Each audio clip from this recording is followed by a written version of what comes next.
Guys, single lechonan guys.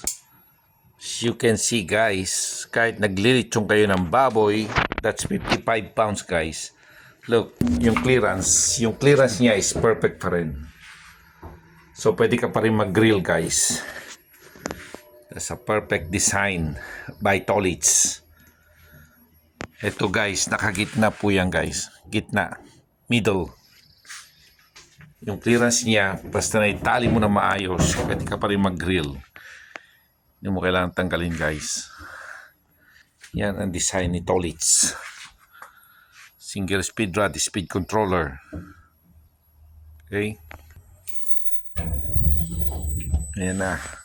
Blue propane na yan guys. Blue flame na yan.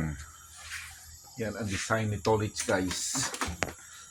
Propane, nakasabit na yan guys. Propane hose, pinturi, motor, and removable, doable, speedable battery. No any power connection for 110. No need guys. Because it's powered by battery. Yan na.